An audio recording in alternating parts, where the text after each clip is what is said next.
찬양하겠습니다. 163장 찬양하겠습니다. 우리 다 같이 요한계시록 11장 3절에서 6절까지 말씀을 다 같이 찾겠습니다. 요한계시록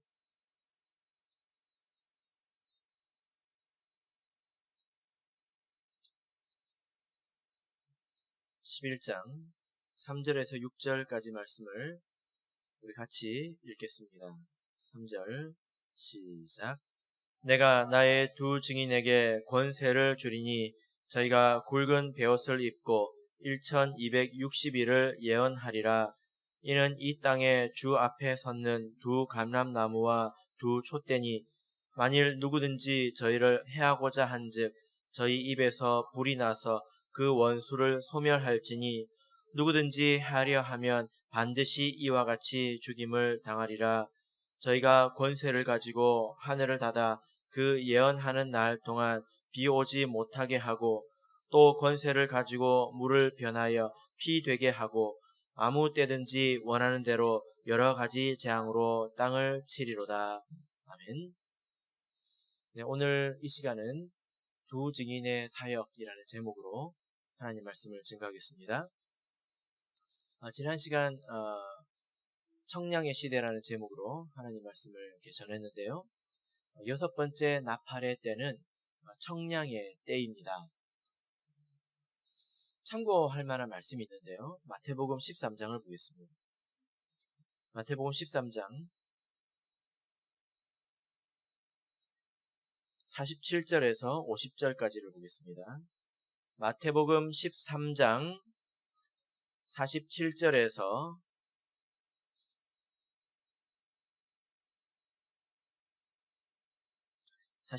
50절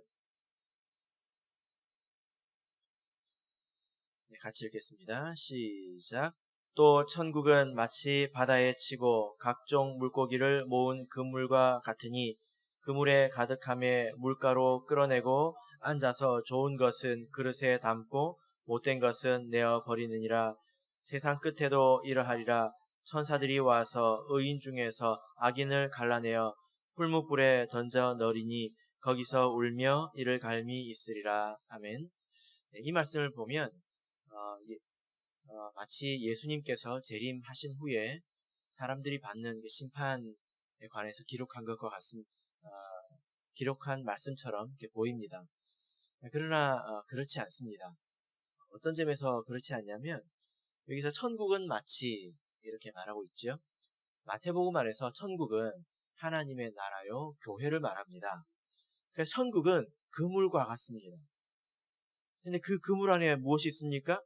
여러 물고기들이 가득하게 되었죠. 그죠? 이 비유의 말씀은 그물 속에 들어있는 물고기 중에 나쁜 것을 골라낸다는 뜻입니다. 예수님의 마지막 심판은 그물 속에 있든 그물 밖에 있든 모든 사람들을 대상으로 하는 거죠. 그죠? 근데 말세는 이렇게 그물 안에 있는 물고기들만 대상으로 해서 갈라내는 이런 작업이 있다는 것입니다. 그래서 마태복음 13장의 이 비유가 계시록 11장에 있는 청량의 말씀과 통한다 이렇게 볼 수가 있습니다.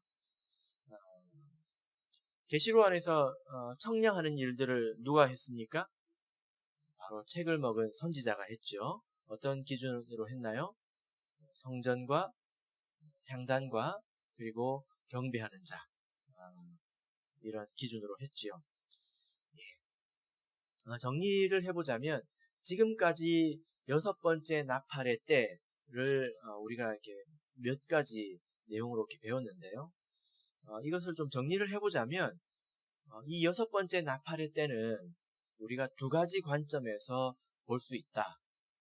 이렇게 말씀을 드릴 수 있습니다.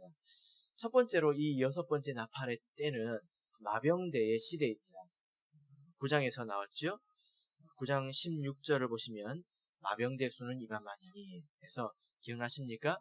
하늘에서 별이 떨어졌고 그리고 무저갱의 구멍에 문이 열려서 거기서 연기가 나서 황충이 나왔습니다. 그들이 예비한 후에 여섯 번째 나팔의 때는 사단의 나라가 생기게 되죠. 그것은 이제 마병대라고 하고 있습니다. 그래서 이때는 마병대로 말미암아서 성도의 3분의 1이 죽습니다. 이것은 타락한 그 거짓 선지자들, 이런 사람들로 인해서 성도들의 3분의 1이 변질되는 때이다 라는 겁니다. 그 6번째 나팔의 때는 이런 때입니다. 또 한편으로 6번째 나팔의 때는 청량의 시대입니다. 그래서 선지자의 기준에 합당하지 않는 사람은 성소 밖으로 내어 쫓겨서 이방인에게 밟히게 하지요. 그죠? 그래서 6번째 나팔의 때는 마병대의 시대이면서 또 청량의 시대이다 라는 겁니다. 그러니까 이것을 종합해 보자면, 예를 들어 이 시대에 어떤 누군가가 변질되어 죽었다, 영적으로 죽었다 라는 것은 한쪽 면에서 보면 그것은 마귀에게 미혹된 것입니다. 마귀 사탄에게 미혹된 것입니다. 그러나 또 한편으로는 그가 그동안의 신앙생활을 잘하지 못했기 때문에 선지자에게 심판을 받아서 버림받았기 때문에 그렇게 된 것입니다. 이해되십니까? 한 가지 사건이지만 두 가지 측면이 있다는 거예요. 그래서 어떤 사람이 영적으로 죽었다는 것은 그가 사단에게 미혹되었다는 것입니다. 그래서 변질되어서 영적으로 죽은 것이죠. 또 반대쪽 면에서 보자면 그는 그동안의 신앙생활을 잘하지 못했습니다. 그래서 선지자의 기준에 합당하지 못해서 버림을 받아서 이방인에게 밟히게 된 것입니다. 그래서 마병대의 시대나 혹은 청량의 시대는 동전 하나를 놓고 양쪽 면에서 보는 것과 같다. 같은 것을 다른 측면에서 본 것이다 라는 겁니다. 여러분 이 6번째 나팔이 때가 가장 주요한 때이고 또 어려운 때라고 제가 수차례 말씀을 드렸는데요. 이 기간이 얼마나 될까요? 6번째 나팔의 때는 얼마나 될까요? 자, 11장 2절을 보시면, 요한계시록 11장 2절을 보시면, 성전 밖 마당은 청량하지 말고 그냥 두라. 이것을 이방인에게 주었은즉 저희가 거룩한 성을 42달 동안 짓밟으리라. 42달이 나왔습니다. 3절을 보시면 나의 두 증인에게 권세를 주리니 저희가 굵은 베옷을 입고 1260일을 예언하리라. 그래서 1260일이 나왔습니다. 42달과 1260일이 나왔습니다. 지금 1년은 며칠이죠? 365일. 정확하게 따져보자면 365일 아닌가 아시죠? 365.25, 24, 2일입니다. 딱 떨어지지 않습니다. 그래서 과거에는요, 고대에는 1년을 360일이라고 생각했어요. 네. 그래서 42달은 몇 년입니까? 42달은 3년 6개월이죠. 그럼 1260일은 몇 년 몇 개월일까요? 1년이 360일입니다. 증명 빨리 계산해야지.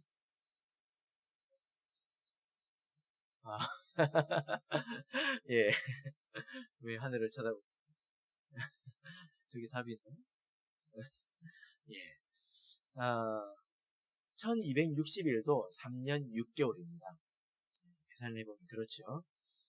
그러면 이 3년 반이라는 기간이 두 번이 있느냐?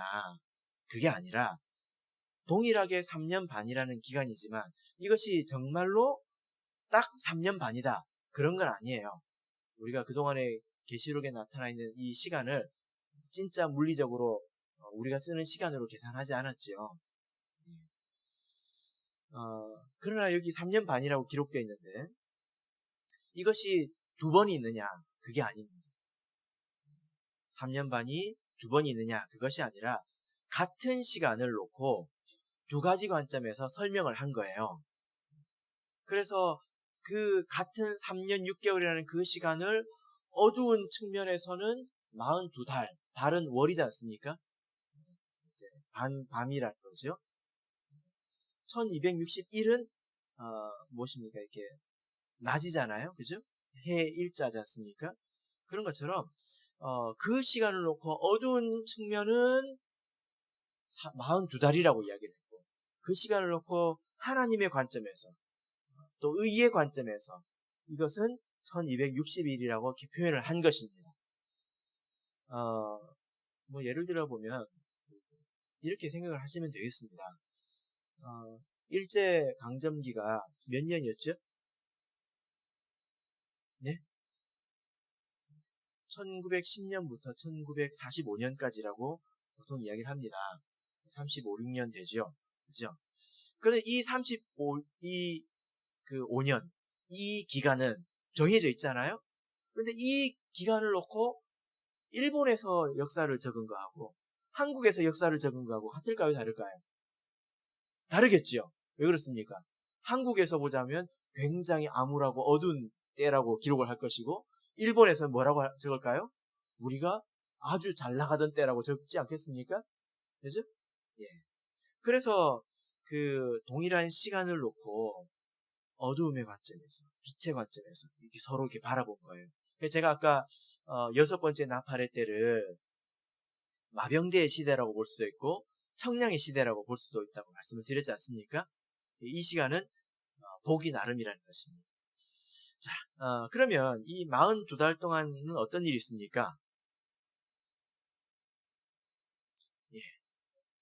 이 어두움의 관점에서 보면 42달은 이방인의 때예요. 이방인의 때. 그래서 성전 밖 마당, 성소 밖으로 기준에 합당하지 못해서 쫓겨나간 사람들은 이방인에게 짓밟히는, 그러니까 이방인의 때이죠. 그죠? 그러면 1260일 동안은 어떤 일이 있을까요? 자, 그러면 우리 먼저 3절에서 4절까지 다시 한번 읽어보겠습니다. 3절 4절 읽겠습니다. 시작. 내가 나의 두 증인에게 권세를 주리니 저희가 굵은 베옷을 입고 1260일을 예언하리라. 이는 이 땅의 주 앞에 섰는 두 감람나무와 두 촛대니. 이때는 어두움의 관점에서 보면 이방인의 때이고요. 또 빛의 관점에서 보면 이때는 두 증인의 시대입니다. 두 증인의 시대. 그래서 6번째 나팔은 뭔가 수식하는 게 많이 나오죠. 마병대 시대, 청량의 시대, 또 이방인의 시대, 또 뭐가 나왔습니까? 두 증인의 시대입니다. 자, 여러분, 그러면 이 두 증인은 누구일까요? 이건 대단한 것을 우리가 알 수 있는데요.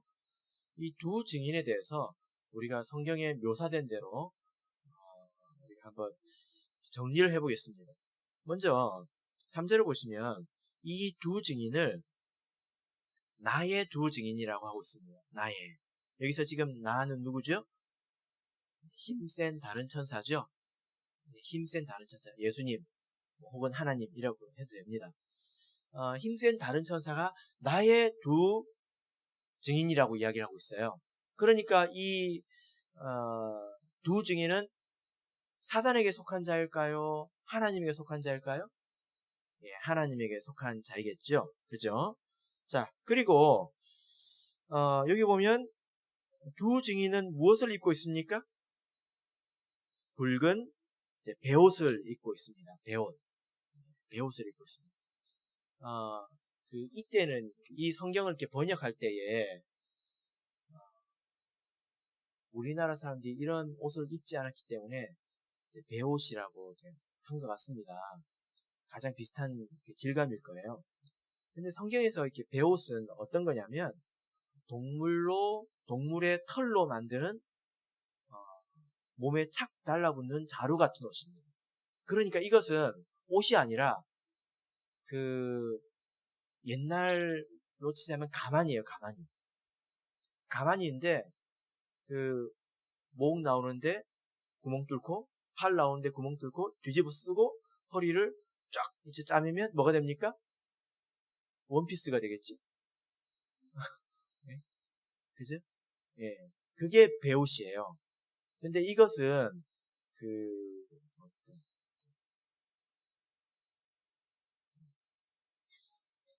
가만히는 뭘로 만들죠? 예, 집. 이 단어가 생각이 안 나가지고. 집으로 만든 게 아니라, 낙타, 털, 동물의 아주 뻣뻣하고 긴 털 있지 않습니까? 꼬리털, 이런 걸 가지고 이렇게 만든 거예요. 그래서 이 옷을 언제 입었을까요? 보통 이런 옷은 칙칙하죠? 그렇겠죠? 네. 이런 옷을 언제 입을까요? 자, 1번 결혼식, 2번 장례식. 예. 1번 기쁠 때, 2번 슬플 때. 예. 그렇겠지요. 결혼식에 이런 옷 입고 가면 어떻게 됩니까? 결혼식장에 검은 넥타이 메고. 그래서 마태복음 11장 21절을 보면 화 있을진저 고라시나 화 있을진저 벳세다야 너희에게 행한 모든 권능을 두로와 시돈에서 행하였다면 저희가 벌써 베옷을 입고 제에 앉아 회개하였으리라. 성경에 보면 베옷을 입는다는 표현이 많이 나옵니다. 근데 이 옷은 슬픔의 옷이에요. 되게 슬프다는 것입니다. 구약 성경에서 베옷을 제일 먼저 입은 사람이 누구일까요? 야곱입니다. 자, 그러면 언제 입었을까요? 야곱이 가장 슬펐을 때가 언제일까요? 네? 예, 요셉이 죽었을 때. 요셉이 죽었다고 들었을 때예요. 그래서 창세기 37장 34절을 보면 자기 옷을 찢고 굵은 배로 허리를 묶고 오래토록 그 아들을 위하여 애통하니 이렇게 나옵니다. 그래서 이 베옷은 슬픔을 상징하고 이후에는 이게 선지자의 옷이 됩니다. 왜 선지자의 옷이 될까요? 선지자가 와가지고 좋은 소리를 하는 게 아니라 백성한테 이제 망했다 저주를 해야 되고 심판을 해야 되니까 이 선지자가 얼마나 마음이 아프겠습니까? 그죠? 예. 그래서 이 두 증인은 지금 마음의 상태가 어때요? 기뻐요, 슬퍼요? 예, 슬픕니다. 슬프다는 것입니다. 그런데 특별히 이 두 증인은 증인이죠. 그죠? 증인이라고 표현하고 있습니다. 어떤 사람이 증인입니까? 증거를 가지고 있는 사람이죠. 증거를 가지고 증언할 수 있는 사람이 뭐 증인이지 않습니까? 여러분, 요한계시록 안에서 증거라는 말을 그동안에 몇 번 이제 말씀을 이렇게 드렸는데, 기억나십니까? 1장 9절을 보겠습니다. 요한계시록 1장 9절입니다.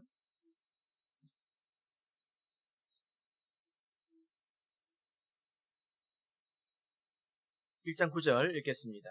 시작.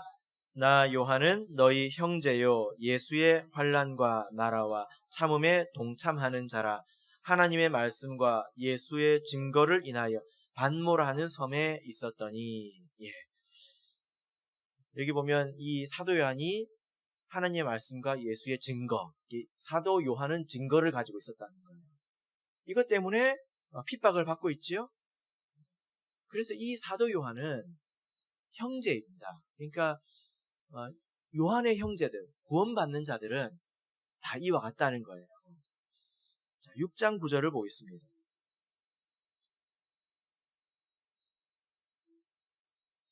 6장 9절 읽겠습니다. 시작. 다섯째 인을 떼실 때에 내가 보니 하나님의 말씀과 저희의 가진 증거를 인하여 죽임을 당한 영혼들이 제단 아래에 있어. 이 말씀은 지금까지 한 10번도 더 넘게 찾은 것 같습니다. 여기서 이 자들은 구원받는 자들이죠. 무엇 때문에 구원받습니까? 하나님의 말씀과 저희 가진 증거를 인하여 죽임을 당했기 때문에 구원을 받는 것입니다. 그래서 이 자들이 바로 두 증인이라는 거예요. 증인이라는 것입니다. 이후에도 12장에도 등장합니다. 12장 11절을 보겠습니다. 12장 11절 읽겠습니다. 시작. 또 여러 형제가 어린 양의 피와 자기의 증거하는 말을 인하여 저를 이겼으니 그들은 죽기까지 자기 생명을 아끼지 아니하였도다. 예. 자, 여기 보면 제가 세 구절을 찾았는데 지칭하는 대상은 다 동일합니다. 구원받는 자들입니다. 하나님의 경륜 가운데서 연단받고 구원받는 자들이에요. 그 중에 대표로 사도 요한이 기록된 것입니다. 바로 이 사람들이 11장 6번째 나팔의 때가 되면 두 증인으로 등장을 하는 것입니다. 자, 그런데 이들이 무엇을 합니까? 1260일 동안 무엇을 합니까? 예언을 하죠. 자, 10절을 보시면요. 요한계시록 11장 10절을 보시면 두 증인에 대해서 또 이렇게 표현을 하고 있습니다.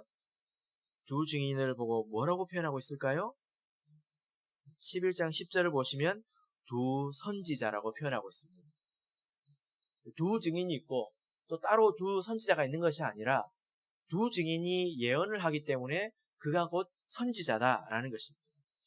여러분 지금 계시록 안에서 어떤 자가 선지자가 됐나요? 신실했던 종이 책을 받아먹고 종 선지자가 됐지요. 그죠? 그래서 예언을 해야 된다고 10장에서 이렇게 말씀을 하지 않았습니까? 자, 그리고 11장 4절을 보시면 이 두 증인에 대해서 마지막으로 이렇게 말하고 있습니다. 이는 이 땅의 주 앞에 섰는 두 감람나무와 두 촛대니. 이 말씀은 구약 성경을 배경으로 한 말씀인데요.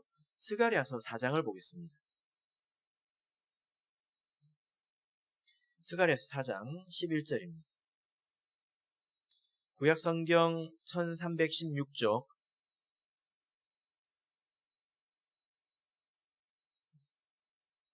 스가랴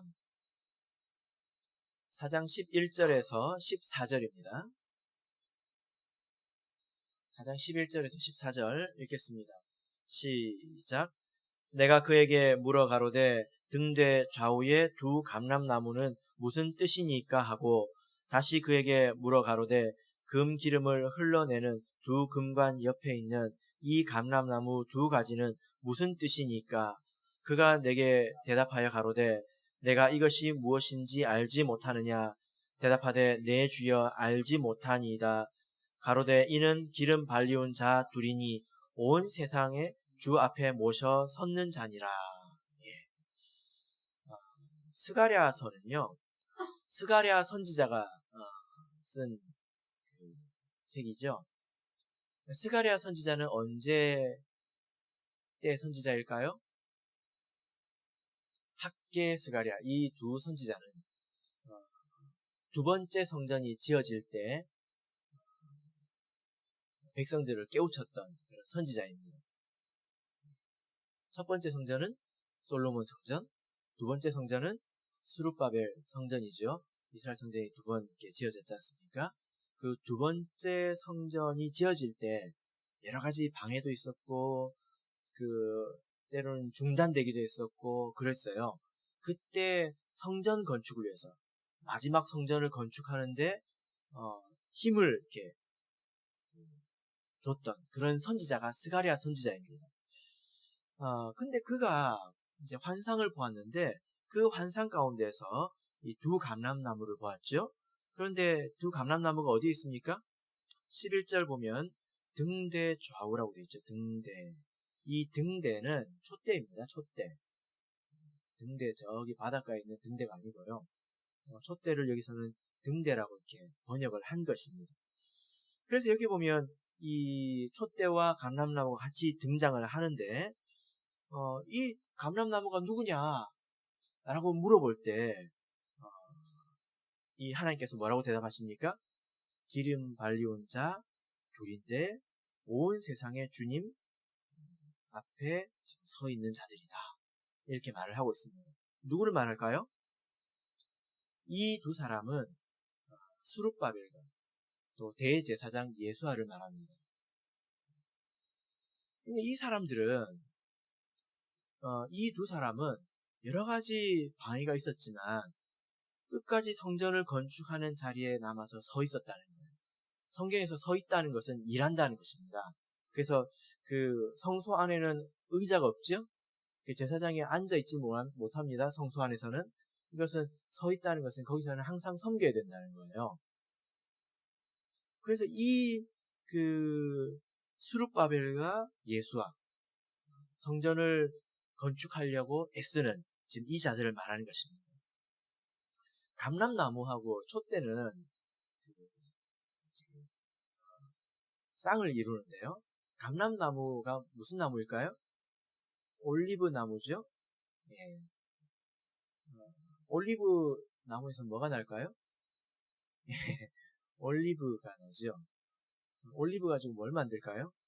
네, 올리브유를 만들죠. 그죠? 그래서 감람나무는 기름을 생산한다는 것입니다. 촛대는 그 기름으로 빛을 낸다는 거예요. 감람나무만 있으면 빛이 납니까? 아니죠. 촛대만 있으면 빛이 납니까? 아닙니다. 같이 있다는 것입니다. 이것은 그 스룹바벨과 대제사장 예수아의 신앙을 이야기하는 것인데, 어떤 사람들의 신앙은 옆에서 계속 붙들어줘야 돼요. 그런 신앙을 뭐라고 합니까? 배터리 신앙이라고 하죠. 배터리 신앙. 네? 배터리 신앙. 계속 옆에서 누가 충전을 시켜줘야 되지 않습니까? 그런데 이렇게 감람나무가 있고 촛대도 같이 있으면 이런 신앙은 무슨 신앙이라고 할까요? 발전기 신앙. 자기 스스로 그 전기를 생산할 수 있는 그런 신앙이라는 거예요. 예. 그래서 주 앞에 섰는 그 두 감람나무와 두 촛대는 여러 가지 어려운 일이 있음에도 불구하고 스스로 이제 믿음의 뿌리를 내려서 스스로 믿을 수 있다는 것입니다. 그래서 어떤 일이 있어도 이제 마지막 성전을 세워가는 그 일에서 벗어나지 않는다는 거예요. 지금 우리도 성전을 건축하고 있죠? 그죠? 우리가 영적인 성전을 계속 건축해 나가고 있지 않습니까? 비가 오나 눈이 오나 바람이 부나 무슨 노랫말 같은데, 그럼에도 불구하고 성전 건축을 멈추지 않고 그 자리에 계속 서서 섬기는 자가 바로 두 증인입니다. 자, 지금 몇 가지로 이렇게 말씀을 이렇게 드렸는데요. 두 증인은 하나님께 속한 자이고, 베옷을 입고, 또 증거가 있는 사람이고, 예언을 하고, 또 두 감람나무와 두 촛대라고 했습니다. 이렇게 설명을 이렇게 해놓고 보면 이 두 증인이 누군지 우리가 알 수 있죠. 누굴까요? 두 증인 그러면 어떤 특별한 두 사람을 놓고 이야기하는 것입니다. 우리 교회 목사님들이 많은데 누구일까? 이렇게 생각할 필요 없다는 것입니다. 이 두 증인은 특별한 어떤 두 명의 사람을 말하는 것이 아니라 성소 안에 있는 하나님의 참 백성을 말합니다. 청량에 통과했고 그리고 청량에 참여하고 있는 하나님의 백성을 말하고 있죠. 그들은 자기가 가진 증거로 인해서 핍박을 받고 있지만 여전히 밝게 빛나고 있습니다. 이들이 바로 두 증인입니다. 그래서 이 두 증인 가운데 요한이 들어갈 수 있는 거죠. 청량하고 있는 요한도 두 증인 가운데 하나이다. 이렇게 말씀을 드릴 수가 있습니다. 우리도 이때가 되면 두 증인이 돼야 되겠죠? 네. 자, 그러면 이제 본문을 통해서 두 증인이 하는 일에 대해서 좀 보도록 하겠습니다. 자, 5절, 6절, 요한계시록 11장 5절, 6절을 읽겠습니다. 요한계시록 11장 5절, 6절 읽겠습니다. 시작.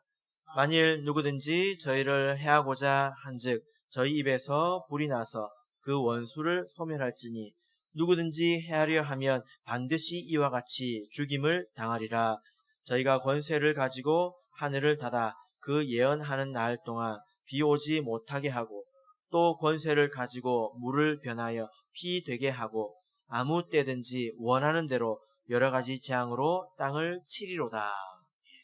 자, 이 두 증인이 하는 일들을 보면 굉장하죠? 그죠? 예. 하나씩 이렇게 보자면요. 이 두 증인은 하나님께 권세를 받았습니다. 그래서 무엇을 합니까? 입에서 불이 나. 자, 여러분 입을 열어서 불을 한번 뿜어보십시오. 됩니까? 네. 불이 나서 그 원수를 이렇게 소멸을 합니다. 그래서 이 두 증인의 권세, 또 그 권세로 하는 사역은 원수를 소멸하는 것입니다. 이 원수는 누구일까요? 누구일까요? 남편일까요? 아니겠죠? 자, 10절을 보겠습니다. 11장 10절을 보시면 이 두 선지자가 땅에 거하는 자들을 괴롭게 한 거로 이렇게 나오죠. 그래서 이 원수들은 누구일까요? 땅에 거하는 자들입니다. 땅에 거하는 자들 계속 나오죠. 이것은 세속적인 사람들, 그래서 하나님의 기준에 부합하지 못하는 그런 성도들을 말하는 것입니다. 그래서 두 증인은 그런 사람들을 소멸하는 거예요. 그러니까 이 일은 사실 청량하는 일하고 같은 일입니다. 청량하는 것을 다른 식으로 이렇게 표현을 한 거예요. 자, 그런데 이들이 어떻게 소멸할까요? 어떻게 소멸할까요? 저희 입에서 불이 나서 그 원수를 소멸한다. 이렇게 말씀을 하고 있습니다. 저희 입에서 불이 나와서 그 원수를 소멸합니다. 여기서 이 소멸하다라는 이 단어를 우리가 좀 유의해서 봐야 되는데요. 이 단어는 이제 원문을 통해서 확인을 해봐야 합니다. 원문으로 카테스시오라는 단어인데 이 단어의 뜻은 원래 뜻은 먹어버리다는 뜻입니다. 먹어버리다. 본래 뜻이 먹어버리다예요. 그래서 번역을 할 때 불이 나서 그 원수를 먹어버리니 이렇게 번역을 해야 합니다. 근데 그렇게 번역을 하려고 하니까 좀 이상해 보이잖아요. 그래서 소멸이라는 단어를 썼는데 원문에는 그런 그 뜻이 아닙니다. 소멸이라는 단어가 아니라 먹어버리다입니다. 그러면 이 그 먹어버리다라는 단어는 좀 본 기억이 나지 않습니까? 어디서 나왔죠? 10장 9절을 보면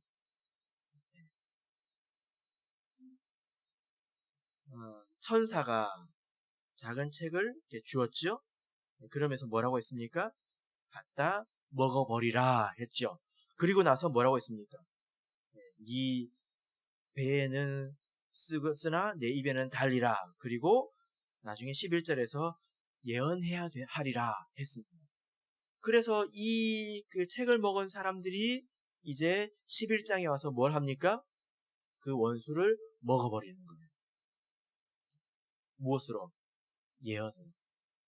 말로써, 예언으로써 먹어버리게 되는 것입니다.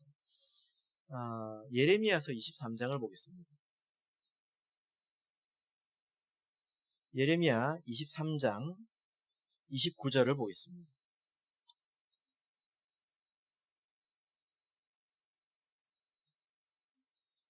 예레미야 23장 29절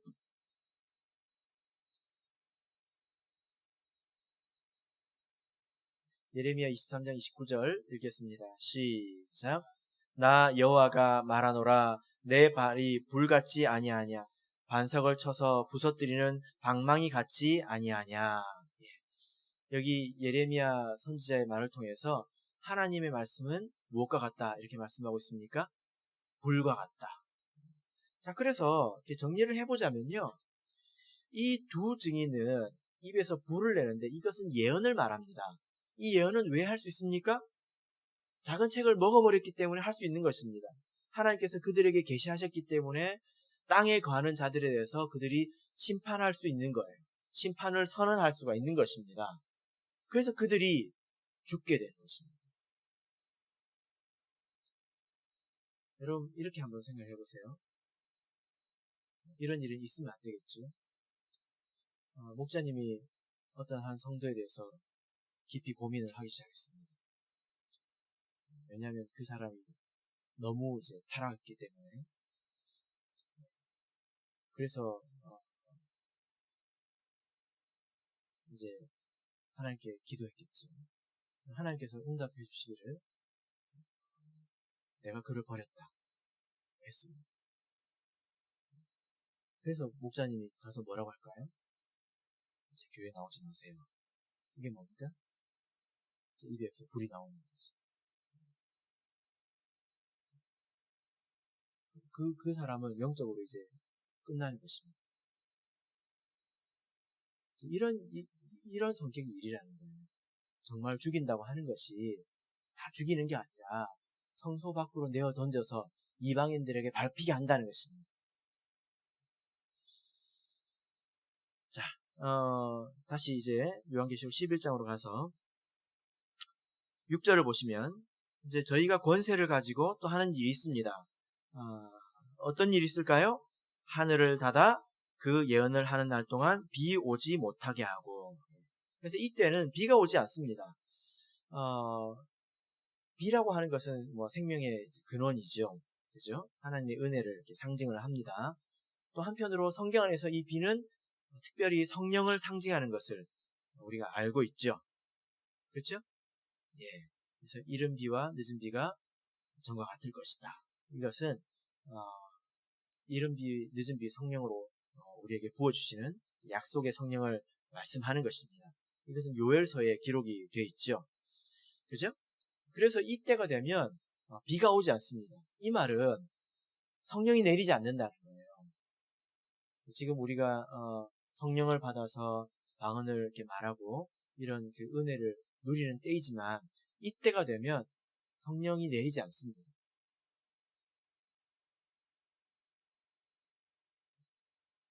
특이한 것은 비 오지 못하게 했다는 거죠. 그죠? 왜 그럴까요? 타락한 자들이 변질된 믿음을 가지고 옛날을 추억하면서 성령을 구하더라도 그들은 성령을 받을 수가 없습니다. 그래서 이때가 되면 더 이상 성령의 강림이 없죠. 그래서 이때는 구원의 때가 이미 지났다.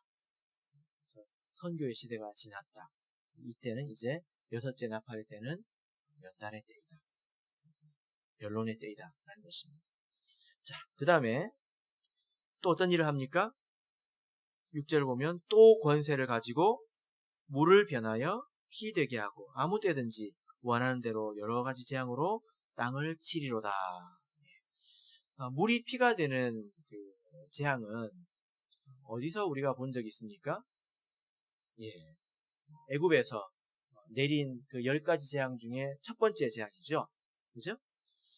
예, 그 이제 출애굽 사건은 하나님께서 그 자기 백성을 구원하시는 그 사건의 그림자인데 하나님께서 택하신 백성을 구원하실 때에 모세를 통해서 애굽의 재앙을 내리셨다는 거예요. 마지막 때도 그와 같다는 것입니다. 여기 피가 물이 되는 것은 애굽을 대상으로 하는 것인데 8절을 보시면요. 저희 시체가 큰 성 길에 있으리니 그 성은 영적으로 하면 소돔이라고도 하고 애굽이라고도 하니 이 세상을 지금 애굽이라고 하고 있는 것입니다. 그래서 이 두 증인들의 로 인해서 이 세상에 이런 재앙이 내리게 될 것이다 라는 것입니다. 자, 그래서 오늘 우리가 이렇게 많은 것들을 이렇게 배웠습니다. 6번째 나팔의 때는 아주 중요하기 때문에 여러 가지 차원에서 묘사를 하고 있습니다. 그래서 우리가 이 시대를 복합적으로 잘 이해를 해야 우리가 이 시대를 잘 예비할 수 있겠죠. 이때는 마병대 시대이기도 하면서 한편으로는 청량의 시대이기도 합니다. 또 이때는 이방인에게 짓밟히는 시대이기도 하지만 이때는 두 증인이 권세를 가지고 있는 시대이기도 합니다. 그래서 우리가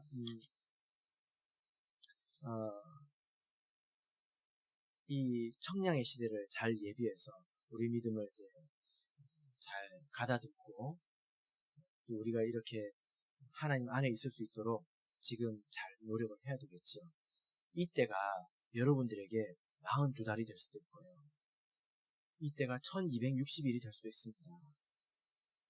우리가 이렇게 다 붙어 앉아 있지만 각 사람에게 이 날이 다를 수 있다는 거예요. 어떤 사람에게는 42달로서 이때가 찾아올 것이고 어떤 사람에게는 1260일로서 찾아올 것입니다. 이것은 어디에 달려 있을까요? 우리가 지금 깨어 준비하기에 달려 있다는 것입니다. 여러분 계시록 말씀을 배워보니까 어떻습니까? 갈수록 어렵죠? 그래도 이렇게 말씀을 쭉 배워가시면 나중에 또 들을 기회가 있을 것입니다. 그러면 그때 훨씬 더 잘 이해가 되실 거고요. 저도 한 번에 이해를 잘 못했기 때문에 여러분들께서는 한 번에 이해를 못하는 것이 어쩌면 당연할 수도 있겠죠? 그죠? 그래서 말씀을 계속 익히면서 따라오시면 유익이 있으리라 믿습니다. 이상으로 말씀 마치겠습니다.